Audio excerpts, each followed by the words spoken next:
Di antara kabut dan bayangan kota Seattle, seorang pria berjalan pulang dari tempat kerja. Seragamnya bersih, senyumnya tipis menghiasi wajahnya. Di mata tetangga, dia adalah suami ideal. Tapi di balik senyum itu, tersembunyi monster yang bahkan iblis pun mungkin takut menatapnya. Namanya Gary Leon Ridgway. Dunia mengenalnya sebagai The Green River Killer. Tahun 1988, Gary menikahi Judith Mawson, wanita yang menganggapnya sebagai berkah dari langit. Ia rajin bekerja di pabrik truk, menyapa tetangga, dan tak pernah lupa membawakan bunga untuk istrinya di setiap akhir pekan. Judith melihatnya sebagai pria lembut, tapi dunia hanya melihat apa yang ingin Gary tunjukkan. Di balik pintu yang tertutup, ia menyembunyikan rahasia yang akan membuat darah siapapun membeku. Tahun-tahun sebelumnya, jauh sebelum Judith mengenalnya, mayat-mayat mulai ditemukan di tepi sungai Grand River.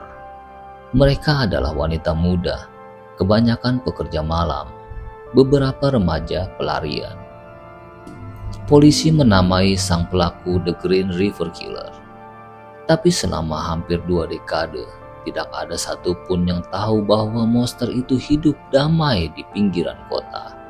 Menikah, bekerja, tertawa lepas, dan sesekali membunuh.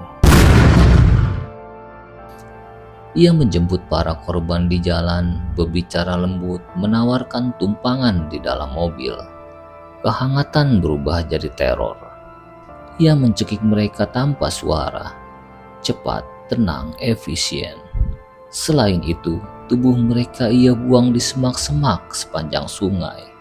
Kadang, ia kembali ke sana, menatap karya gelapnya, mungkin berdoa, atau hanya memastikan mereka tetap diam. Judith tak pernah curiga, Gary tampak terlalu sederhana untuk menyimpan rahasia besar.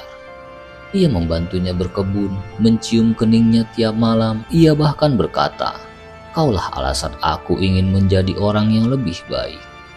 Tapi di kepalanya, keinginan membunuh tak pernah benar-benar padam. Gary mengaku kemudian, ia sempat berpikir untuk membunuh Judith juga, tapi ia takut kehilangan topeng kesempurnaannya. 20 tahun berburu, puluhan korban, dan akhirnya pada tahun 2001, DNA menjadi saksi bisu. Tes forensik menghubungkan Ridgway ke setidaknya 4 korban. Saat interogasi, ia duduk diam, tersenyum, lalu mengaku bukan 4, bukan 10, tapi 48 pembunuhan. Polisi terkejut, polisi ternganga, polisi tahu jumlah sebenarnya mungkin lebih dari itu. Dalam sidang, Ridgway berbicara tenang, tanpa bersalah. Ia berkata, "Aku membunuh mereka karena aku ingin membayar mereka semua sama." Judith menatapnya, air matanya jatuh. Selama bertahun-tahun ia tidur di samping monster yang dicari dunia. Ia tak tahu, cinta yang ia peluk berlumur darah puluhan jiwa. Kini, Gary Ridgway menjalani sisa hidupnya di balik jeruji. Tapi kisahnya tetap menghantui, bukan hanya karena jumlah korbannya, tapi karena ia menunjukkan betapa tipis batas antara manusia biasa dan monster. Kadang iblis tidak datang dengan tanduk, ia datang membawa bunga dan sebuah senyuman terindah. Kisah Gary Ridgway, iblis di balik senyuman.